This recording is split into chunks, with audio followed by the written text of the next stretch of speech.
Aurore Monard, bonjour. Bonjour. Alors, vous êtes la créatrice de l'alternative.fr, un site qui regroupe différentes initiatives alternatives. Alors, pour commencer, est-ce que vous pouvez vous présenter? On pourrait dire que je suis une passionnée de l'âme humaine. C'est vraiment un sujet qui m'a fortement interpellée et qui est le fil rouge de ma vie. J'ai fait plusieurs études en ce sens, dans des domaines très variés, tels que la communication, le journalisme, sciences politiques, le social, et puis de l'humanitaire. Et je ne trouvais pas ma place. En fait, j'avais beau chercher, j'arrivais pas à trouver ma manière. Donc moi, j'avais vraiment envie d'accompagner l'humain dans de l'humanité, dans quelque chose qui soit vraiment de cœur à cœur. En 2012, j'ai eu du coup vraiment un déclic, quelque chose de très très profond, qui m'a amené vraiment à tout abandonner et à vraiment passer à autre chose pour monter ma propre activité dans laquelle j'accompagne les personnes sur leur chemin de vie à travers différents outils tels que le coaching, la spiritualité et les soins naturels. D'accord. Est-ce que vous diriez du coup que vous avez fait une sorte de crise existentielle? Je pense qu'on peut le voir comme ça, dans le sens où j'étais en quête de sens. Il fallait pour moi que ce que je ressente profondément comme étant juste, comme quelque chose qui était vraiment viscéral pour moi, prenne forme au niveau de ma vie.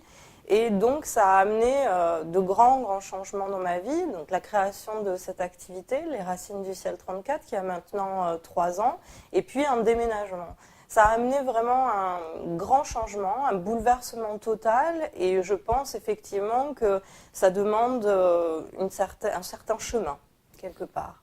Alors, dites-nous un peu, qu'est-ce qui vous intéresse dans ces nouvelles alternatives? Justement, ce qui m'intéresse, c'est vraiment la personne, le chemin qui l'a amené à cette alternative, à planter cette graine. Le chemin qu'elle a fait pour en arriver là, tout ce qui est parcours intérieur, tout ce qu'elle a dû déconstruire, remettre en question.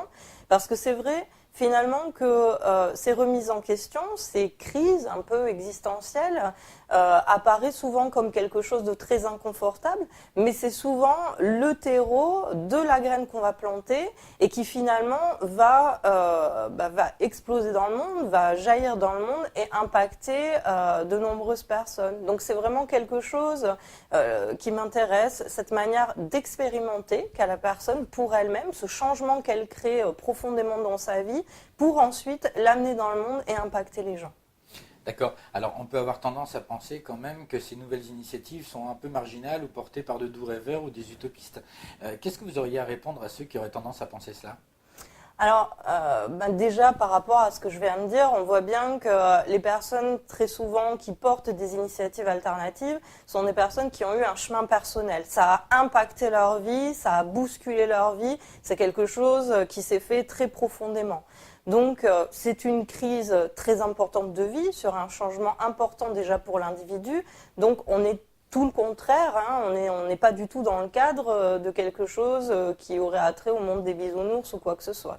On voit bien que c'est quelque chose qui est viscéral et voilà, et qu'on amène au monde. D'autre part, on peut avoir ce point de vue dans la mesure où c'est vrai que quand on regarde le journal à 20h, on ne voit pas du tout ces initiatives alternatives sur nos télés. Néanmoins, elles existent partout en France. Il y a énormément d'alternatives qui sont créées dans différents domaines, comme par exemple l'éducation, la consommation ou même l'écologie. Il y en a plein, hein. Et du coup, le problème, c'est qu'elle manque de visibilité et elle manque d'un endroit où elle serait regroupée. Parce qu'en chacune d'elles, il y a un point commun, c'est-à-dire d'aller dans le sens d'une nouvelle idée de société qui serait plus altruiste, plus humaine, plus solidaire, plus écologique, etc. Mais on retrouve vraiment cette même vibration voilà, dans n'importe quel domaine.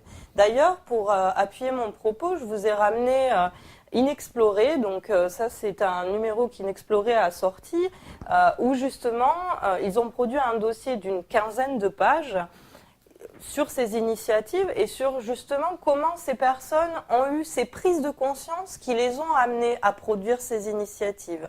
Il y a d'ailleurs un livre que cite Inexploré dans ce dossier, d'Ariane Vitalis, qui explique qu'on est près de 20 millions sur ce nouveau paradigme de conscience. Donc 20 millions, c'est quand même énorme, et juste en France en plus. C'est impressionnant. Alors du coup, si aujourd'hui on est générateur de nouvelles alternatives ou si on veut juste vous suivre, sur quels canaux on peut le faire? Alors surtout, pour me contacter, si vous avez envie que votre initiative alternative trouve une visibilité et que je produise un article dessus, n'hésitez pas à me contacter via mon site internet directement, donc l'alternative.fr en 2 mots. Vous avez aussi la page Facebook, l'alternative, voilà, du même nom. Et puis ensuite, vous avez l'adresse Gmail pour me contacter directement, initiativealternative34@gmail.com. Ben, merci beaucoup. Maintenant, on sait ce qu'il nous reste à faire. Merci. Merci, Roland. Au revoir.